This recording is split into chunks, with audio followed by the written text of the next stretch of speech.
Joanie Laurer's achievements in wrestling should never be taken lightly.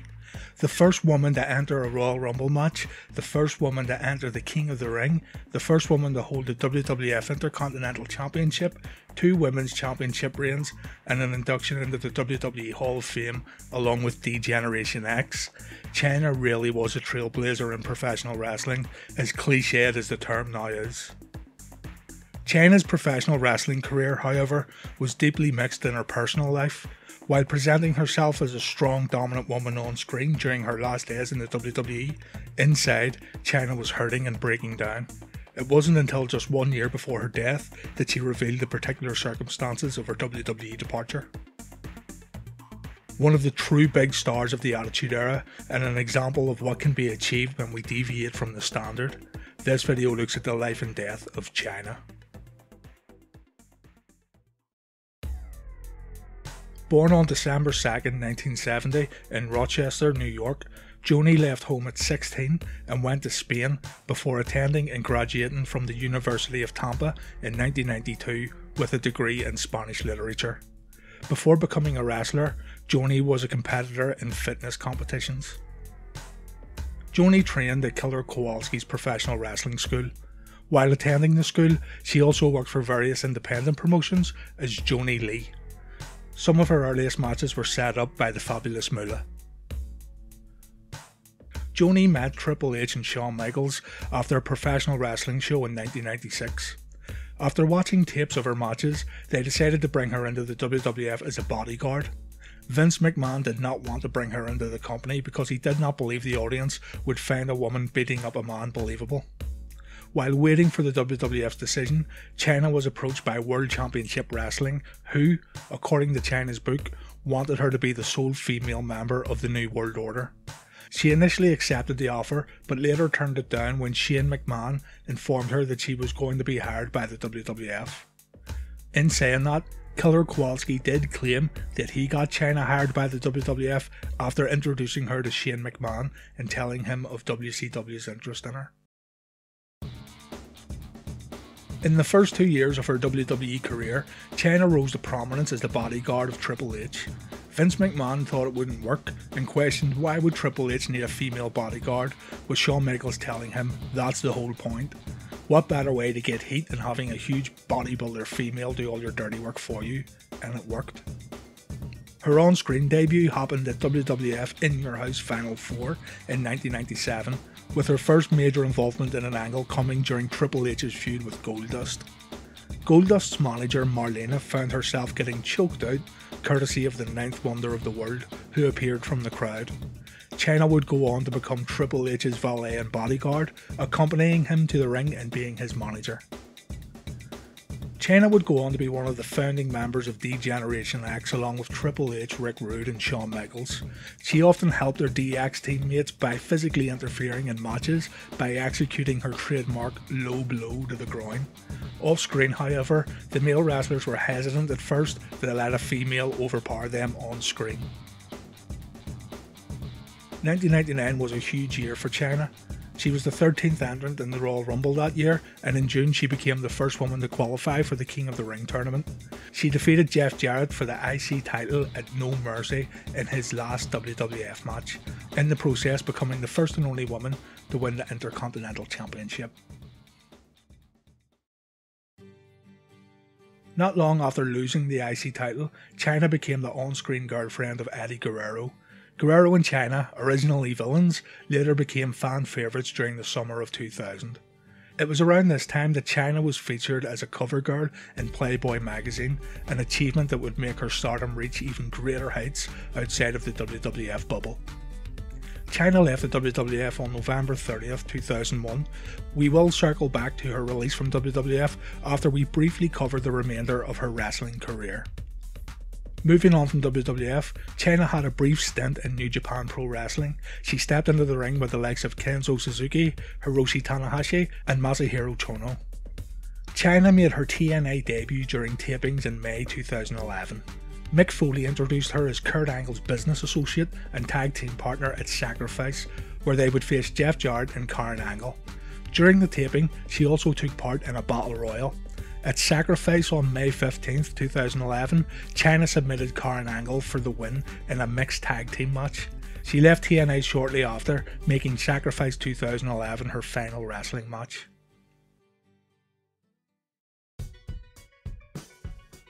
So let's go back to Chyna's WWF release. From 1996 until 2001, Chyna had a real-life relationship with her DX teammate Triple H. They initially hid the relationship from co-workers because Chyna felt that people might think she slept her way to the top. There is some debate as to whether or not Triple H started his relationship with Stephanie McMahon while still with Chyna. However, after Chyna's death, her sister Kathy Hamilton told Bleacher Report that the couple disagreed about having children, as apparently Hunter wanted children while Chyna did not. Along with this, Chyna's addictions and mental health problems also contributed to their breakup. Chyna claims Triple H had an affair with Stephanie, and Triple H left Chyna to be with Stephanie. In a 2002 interview with the Baltimore Sun, Chyna indicated that the breakup had nothing to do with her leaving WWF and that she left to pursue an acting career. Then Executive Vice President of Talent Relations Jim Ross reports that it was mutually agreed to let her contract expire in order for her to explore other options, although in a 2015 interview with Vince Russo, Chyna stated that after a meeting with Vince McMahon about the Stephanie situation, she was sent home and was later sent a fax telling her that she was not needed anymore. Chyna made her adult film debut with the 2004 video One Night in China. Joanie and Sean Waltman approached Red Light District Video to distribute the homemade video, which was released in 2004. In one of her final YouTube videos before her death, Chyna stated she had previously had no ambitions to get into the adult entertainment industry and was instead making lemons out of lemonade after the video of her and X-Pac was released. According to her, the video was released without her permission. Chyna would go on to star in multiple subsequent adult movies, including a parody of Marvel's Avengers where she played She-Hulk. Speaking of X-Pac, who entered a relationship with Chyna, in January 2005, Chyna was arrested for domestic assault after allegedly beating Waltman. Chyna also had problems with substance abuse. She claimed that her life was spinning out of control around the time she made the tape with X-Pac. In January 2005, X-Pac claimed that she was battling drug and alcohol addiction as well as mental illness. Days after the domestic dispute between Waltman and Chyna, it was reported in the New York Post that she had stripped naked and jumped into a fish tank in a New York nightclub. That same month, she made an appearance on the Howard Stern show where she was described as slurring her words, contradicting herself and launching into random tangents that were impossible to follow. On the programme, she said she didn't want to do drugs anymore, but said that if a line of cocaine was in front of her, she would do it. After this appearance, she entered a facility specialising in helping people with depression, and she decided to stop drinking. In early 2008, Chyna appeared on the VH1 reality TV show Celebrity Rehab with Dr. Drew, but she claimed on the show that she did not consider herself an addict.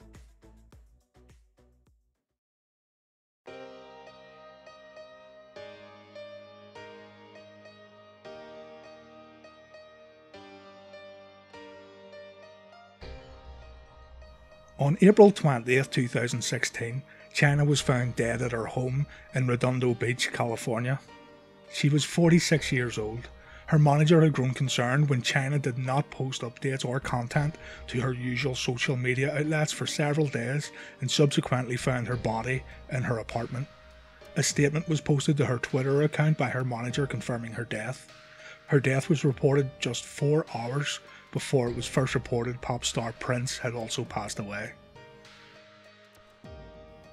Initial police reports stated she probably died of an accidental drug overdose or natural causes. Her manager suggested that an overdose was accidental, claiming that she was prescribed drugs but tended to use them improperly. A report of her autopsy was released in December 2016.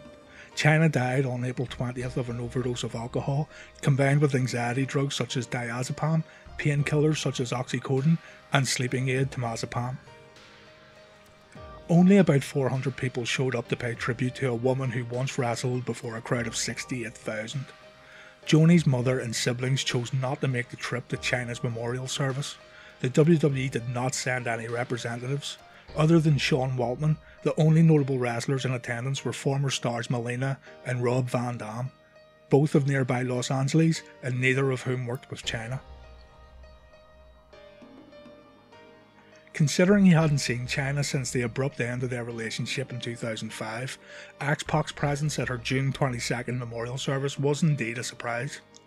Sean gave a speech at Chyna's service and it was clear he harboured some guilt over her death. Quote X-Pac, "I want to say in front of everyone that, Joanie, I'm really sorry. I hope you forgive me for not taking better care of you." Later on, X-Pac would also say, "I should have left her in better shape, but I didn't and now she's dead. I feel so fucking bad about that." As awful as it sounds, in my heart, I knew this is how it would end. Those interested can find many videos of Chyna's last weeks on YouTube, where she posted many vlogs on her channel. She also conducted an interview with Vince Russo on Vince Russo's YouTube channel. It is worth checking out if you want to learn more about Chyna's last days. Triple H said on the Steve Austin podcast that Chyna's history with adult entertainment may keep her out of the Hall of Fame forever, citing that children have access to the internet and would be able to search up Chyna online and be greeted with content not suitable for WWE's demographic. That being said, Chyna was eventually inducted into the WWE Hall of Fame along with her DX teammates in 2019. Former boyfriend Sean Waltman said that while the men have the Andre the Giant Battle Royal at WrestleMania, the women's Battle Royal should be renamed to the Chyna Memorial Battle Royal.